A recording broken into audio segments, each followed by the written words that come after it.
कुट पिला दे साकिया, बाकी मेरे ते रोड दे दो। जब भी नवरात्र आते हैं, माता की पूजा होती है, उसके साथ एक आवाज हमेशा जुड़ती है। वो नाम है नरेंद्र चंचल का उत्तर। भारत में मां शेराम वाली का जयकारा लगते ही इस नाम की चर्चा होती है। अब यह आवाज यादों में रहेगी, चंचल नहीं रहे। मशहूर भजन गायक नरेंद्र चंचल का 80 साल की उम्र में निधन हो गया है। बताया जा रहा है कि नरेंद्र चंचल लंबे समय से बीमार चल रहे थे और दिल्ली में उन्होंने अंतिम सांस ली। उनके साथ ही एक युग का अंत हो गया। उनकी आवाज अब भी गूंजेगी, बल्कि दशकों और सदियों तक गूंजेगी।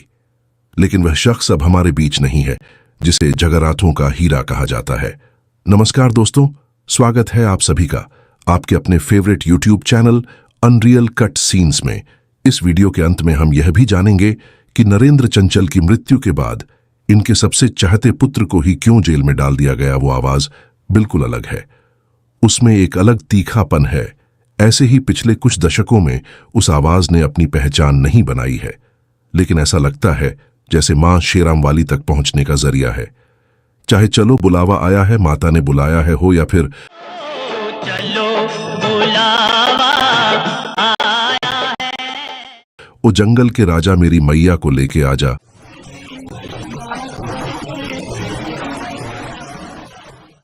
मां दुर्गा के भजन और भेंट की बात हो तो पहला नाम नरेंद्र चंचल ही जहन में आता है। चंचल ने भक्ति को सुर दिए, एक अलग तरह का बाजार दिया। बाजार जरूर कहना पड़ेगा, क्योंकि माता का जागरण आज एक इंडस्ट्री की तरह है।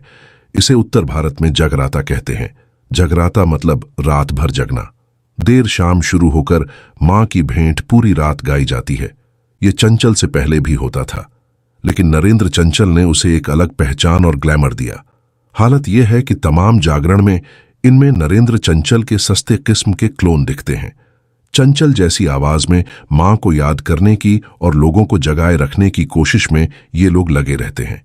चंचल को शास्त्रीय गायक नहीं कहा जा सकता, उन्हें परंपरागत संगीत का गायक नहीं कहा जा सकता, लोक संगीत के साथ भी उनका नाम नहीं जोड़ा जा सकता, फिल्म संगीत के साथ भी कोई बहुत मजबूत नाता नहीं रहा।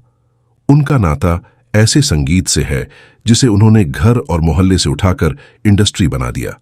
मां के भजन को सुनकर हुआ गायन का शौक। नरेंद्र चंचल जी का जन्म 16 अक्टूबर 1940 को अमृतसर के नमक मंडी इलाके में हुआ था।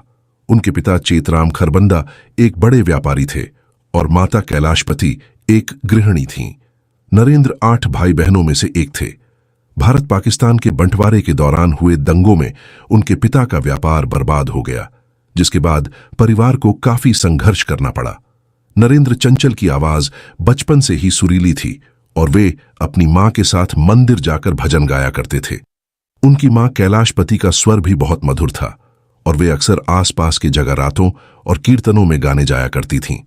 नरेंद्र को भजन गाने का शौक था और वे धीरे धीरे इस क्षेत्र में प्रसिद्ध होने लगे। हालांकि नरेंद्र की पढ़ाई में रुचि नहीं थी और वे स्कूल में शैतानी करते थे। एक बार उन्होंने बोर्ड के एग्जाम छोड़कर एक संगीत प्रतियोगिता में भाग लिया, जहां उन्होंने पहला स्थान हासिल किया। इस बात पर उनके पिता ने उन्हें घर से निकाल दिया और कहा कि अब वे केवल गाने से ही अपनी जिंदगी चलाएं। घर से निकलने के बाद नरेंद्र ने एक ड्राई क्लीनर की दुकान पर मजदूरी की, लेकिन उनका गाने का शौक बना रहा। वे रात में जगरातों और कीर्तनों में गाने जाते थे। धीरे धीरे उनकी लोकप्रियता बढ़ी और उन्हें एक ऑर्केस्ट्रा में शामिल होने का मौका मिला। उनकी चंचलता की वजह से उनके हिंदी के शिक्षक उन्हें चंचल कहने लगे, जो बाद में उन्होंने अपने नाम के साथ जोड़ लिया। मां से पहला सबक सीखने के बाद उन्होंने प्रेम त्रिखा से संगीत सीखा। उन्होंने फिल्मों में गाने की कोशिश की। इस दौरान भजन गाने लगे थे, लेकिन इस बीच कुछ समय के लिए उनकी आवाज चली गई। आवाज वापस मिली तो उन्होंने फिर गाना शुरू किया। इस बीच राज कपूर से उनकी मुलाकात हुई। राज कपूर अपनी फिल्म बॉबी के लिए एक अलग किस्म की आवाज तलाश रहे थे। दरअसल राज कपूर ने उन्हें बैसाखी के मेले में गाते सुना था।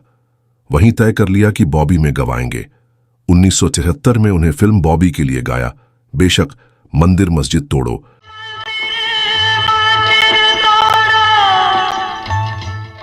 उसके बाद उन्होंने कई फिल्मों में गाया। बेनाम और रोटी, कपड़ा और मकान अहम हैं। फिर आई फिल्म आशा, जिसमें भेंट थी, चलो बुलावा आया है। इस भेंट के बगैर आज भी कोई नवरात्रि पूरी नहीं होती। चलो बुलावा आया है। फिल्मों में बीच बीच में गाते चंचल ने जैसे माता की भेंटों में अपना संसार ढूंढ लिया। इससे उन्हें बेशुमार इज्जत और शोहरत मिली। कहा जाता है कि वो हर साल वैष्णो देवी जरूर जाते थे। नरेंद्र चंचल ने एक इंटरव्यू में कहा कि एक वक्त माता के जागरण दरी पर होते थे, आज एक इंडस्ट्री है। उस बैंड के पीछे चला जाता था और फिर मोहल्ले वाले। यकीनन इस इंडस्ट्री को बनाने में उनका बड़ा योगदान रहा। मुफलिसी के दिनों में उन्होंने कुछ दिन ड्राई क्लीनर की दुकान पर काम किया। उन्होंने एक इंटरव्यू में बताया कि जो 10-15 दिन वहां काम किया, अच्छे कपड़े देखता रहता था कि किसी दिन मेरे पास भी ऐसे कपड़े होंगे। आती थी वो मुझे बहुत अच्छी लगती थी। वो द्वार था कि उनके पास पहनने के लिए ढंग की चप्पल तक नहीं थी। लेकिन माता के जागरण ने सब बदल दिया। वो सबसे ज्यादा व्यस्त गायक बन गए। शायद यह जागरण की ही आदत थी कि वो रात 2 बजे से पहले नहीं सोते थे। सुबह 7 बजे फिर उठकर अखबार पढ़ते और सो जाते थे। बाहर का खाना उन्हें पसंद नहीं था। यहां तक कि हवाई यात्रा में भी पत्नी के हाथ के बने पराठे और घिया की सब्जी ले जाना पसंद करते थे। हालांकि सफलता के बाद नरेंद्र चंचल को अपनी आवाज खोने का सदमा झेलना पड़ा। एक बार जब वे आगरा में एक मंदिर गए तो उन्होंने वहां भजन गाने से मना कर दिया। उस रात उनकी आवाज चली गई और वे कई महीनों तक बोल नहीं पाए। डॉक्टरों ने भी उनकी आवाज वापस लाने में असमर्थता जताई। नरेंद्र चंचल ने माता वैष्णो देवी के मंदिर में जाकर माथा टेका और माता से माफी मांगी। 3 दिनों तक वे माता के चरणों में बैठे रहे और प्रसाद ग्रहण किया। कहा जाता है कि माता के प्रसाद के बाद ही उनकी आवाज वापस आई। इसके बाद नरेंद्र चंचल ने फिल्मी गाने गाने से इनकार कर दिया और केवल माता के भजन गाने का फैसला किया। इस तरह से उनका माता रानी फल देगी आज नहीं तो। जीवन मांग की भेंट, पसंदीदा गैजेट्स और घर के खाने के साथ चलता रहा। उन्होंने एक एनजीओ भी चलाया जो एक क्लॉथ बैंक है, जहां कपड़े इकट्ठे करके जरूरतमंदों को दिए जाते हैं। झुग्गी झोंपड़ी के बच्चों को संगीत और डांस सिखाया जाता है।